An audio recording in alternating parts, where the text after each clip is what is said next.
Bismillahirrahmanirrahim. Assalamualaikum warahmatullahi wabarakatuh. Alhamdulillahirrabbilalamin. Segala puji bagi Allah yang memberikan kita nikmat kesehatan sehingga hari ini teman-teman masih bisa belajar bersama dengan Ustazah Intan dalam materi adab di kelas 5. Baik anak-anak, sebelum memulai pembelajarannya hari ini, kita berdoa bersama-sama. Ustazah Intan akan memimpin doa dari sini, silakan anak-anak bisa mengikuti dari rumah. Sikap berdoa, tangannya diangkat, kepalanya ditundukkan. Doa sebelum belajar. Bismillahirrahmanirrahim. Rabbi zidni ilman warzuqni fahman. Amin ya rabbal alamin.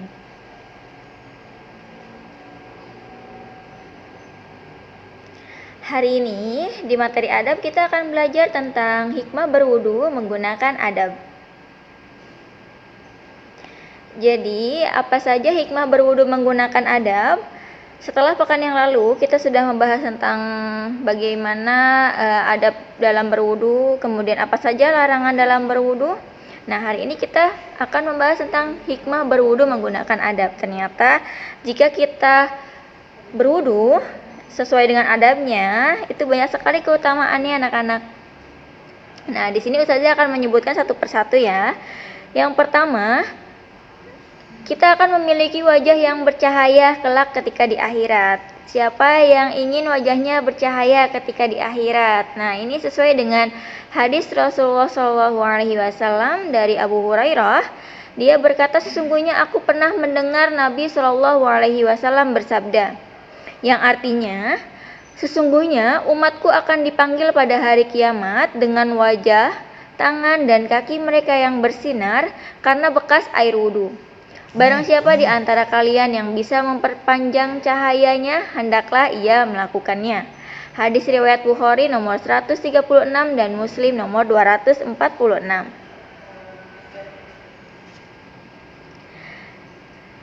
Kemudian, anggota wudhu ini akan bercahaya pada hari kiamat. Tadi ya, sudah sesuai dengan hadis yang disebutkan barusan, bahwa semua anggota wudhu akan bercahaya ketika hari kiamat karena bekas wudhunya.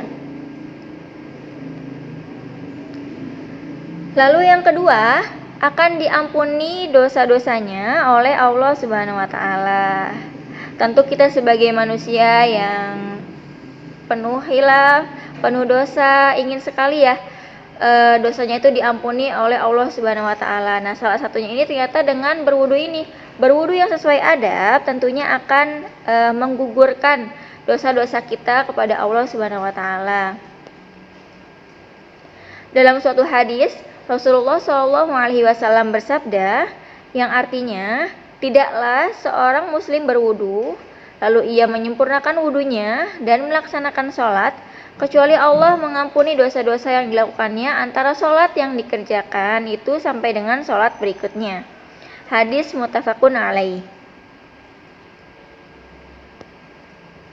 Dalam hadis lainnya, Rasulullah SAW bersabda, tidak ada seorang pun di antara kalian yang mendekatkan air wudunya lalu dia berkumur, memasukkan air ke hidungnya lalu mengeluarkannya kecuali akan berjatuhan kesalahan-kesalahan pada wajahnya, kesalahan-kesalahan pada mulutnya, dan kesalahan-kesalahan pada hidungnya. Lalu ketika dia mencuci wajahnya sebagaimana yang diperintahkan oleh Allah, kesalahan-kesalahan pada wajahnya itu akan berjatuhan bersama dengan tetesan air dari ujung jenggotnya. Nah, ini jika pria ya. Kemudian mencuci kedua tangannya sampai siku, kecuali kesalahan-kesalahan tangannya juga akan berjatuhan bersama air lewat jemari-jemarinya. Kemudian jika ia mengusap kepala, maka kesalahan pada kepalanya akan berjatuhan melalui ujung rambutnya bersama dengan air. Lalu, jika dia mencuci kakinya sampai mata kaki, maka kesalahan kepada kedua kakinya akan berjatuhan melalui jari-jari kakinya bersama dengan tetesan air.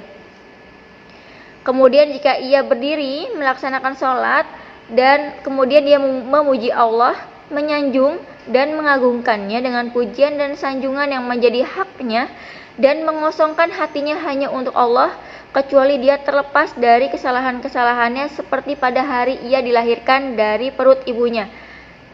Ini muttafaqun alaih.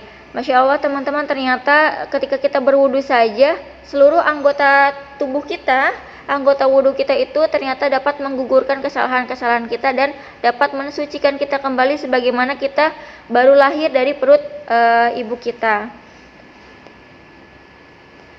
Kemudian yang ketiga, Allah akan menaikkan derajat orang yang berwudu. Nah, ini sesuai dengan hadis dari Abu Hurairah radhiyallahu an, Rasulullah shallallahu alaihi wasallam bersabda, yang artinya, maukah kalian aku tunjukkan kepada suatu amalan yang dapat menghapus kesalahan dosa dan meninggikan derajat? Lalu para sahabat menjawab, iya wahai Rasulullah. Rasulullah bersabda, yaitu menyempurnakan wudhu dalam kondisi sulit, banyaknya langkah menuju masjid, menunggu sholat setelah mendirikan sholat, kemudian itulah kebaikan yang banyak. Hadis riwayat Muslim nomor 251. Yang keempat, ternyata berwudu ini jika sesuai adab dapat membuat kita memasuki surga melalui pintu mana saja. Nah, dari beberapa pintu surga kita diperbolehkan nih masuk melalui pintu mana saja. Dari Umar radhiyallahu an, ia berkata, Rasulullah shallallahu alaihi wasallam bersabda, tidaklah salah seorang di antara kalian berwudu dan menyempurnakan wudunya, kemudian mengucapkan asyhadu alla ilaha illallah wa anna muhammadan abduhu wa rasuluh, akan dibukakan untuknya pintu-pintu surga yang 8 itu, dan ia dapat masuk dari pintu mana saja yang ia kehendaki. Hadis riwayat Muslim nomor 234. Jadi anak-anak, jika kalian ingin masuk surga melalui pintu mana saja, silahkan sempurnakan wudhu kalian sesuai dengan adab ya. Insya Allah ya, semoga Allah meridhoi apa yang kita lakukan di dunia ini sehingga kita diberi kesempatan untuk memasuki surganya. Kemudian yang kelima, air bekas wudhu ini dapat menjadi obat dan dapat menyembuhkan penyakit. Nah, diriwayatkan dari Abu Umamah, Rasulullah SAW bersabda, minum dari sisa air wudhu orang mukmin bisa menyembuhkan dari 70 penyakit, dan yang paling ringan adalah kesedihan. Hadis riwayat Imam Al-Dailami. Selain itu, beberapa kali Rasulullah pernah mengobati sahabatnya dengan air wudhu, seperti yang diceritakan dari sahabat Jabir radhiyallahu an. Suatu ketika aku sedang sakit, kata beliau. Kemudian Rasulullah SAW dan Abu Bakar datang menjengukku. Kemudian mendapati diriku sedang pingsan. Maka beliau berwudu dan air sisa wudunya disiramkan kepadaku. Hadis riwayat Imam Nasai. Jadi anak-anak, ternyata untuk dapat menyembuhkan penyakit atau obat dari penyakit ini bisa juga dengan berwudu ya. Namun ternyata wudunya itu wudu orang mukmin. Jadi dijauhkan untuk percaya kepada hal-hal seperti batu yang dapat menyembuhkan penyakit atau kayu yang dapat menyembuhkan penyakit. Ternyata ada dalam Islam, itu sederhana sekali, dengan berwudu saja insya Allah wudu ini dapat menjadi obat dan dapat menyembuhkan penyakit.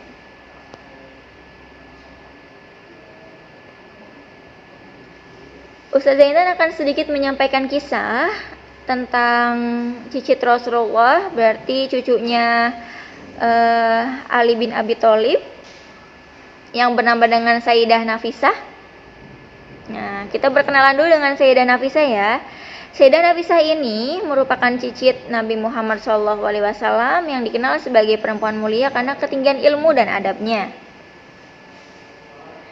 Beliau dijuluki waliullah karena zuhud dan sifat pengasihnya terhadap orang lain.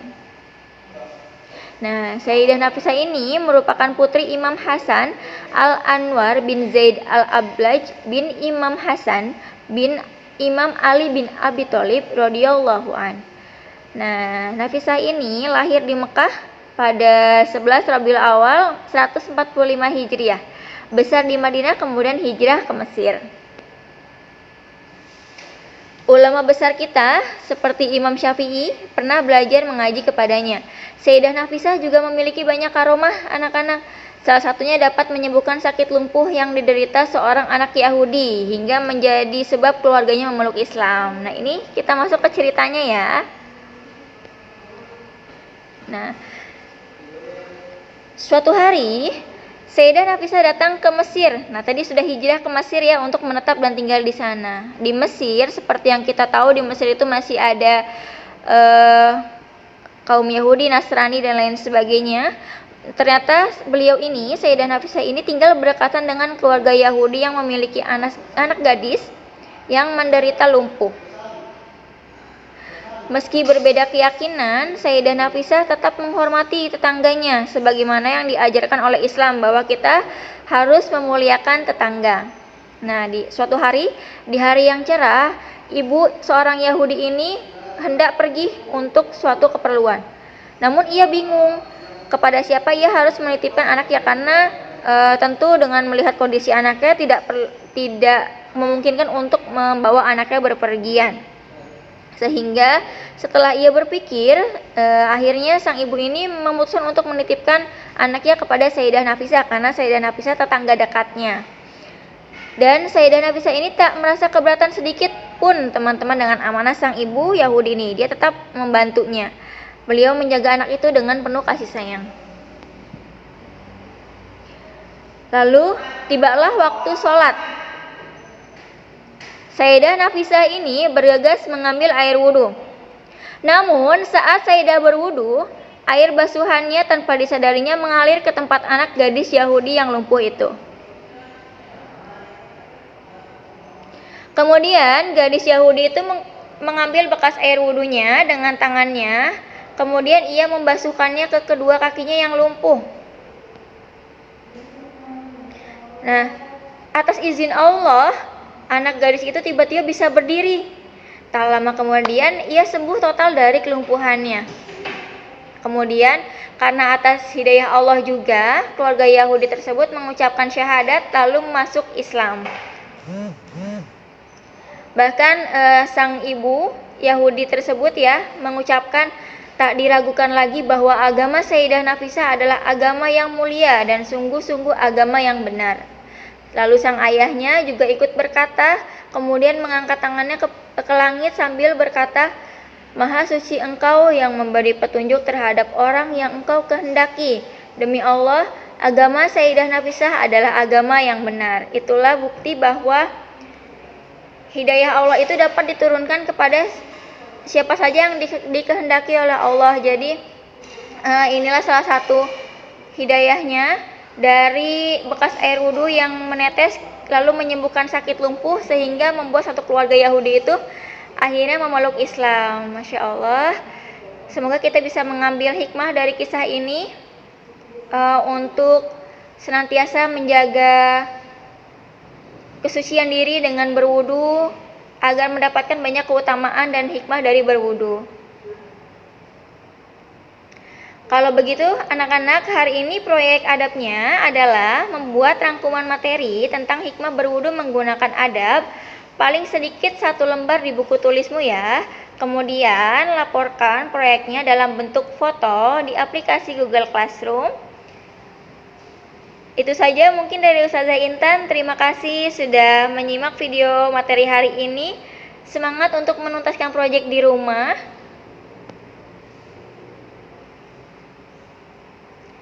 Kita tutup dengan membaca doa bersama-sama. Sikap berdoa, tangannya diangkat, kepalanya ditundukkan.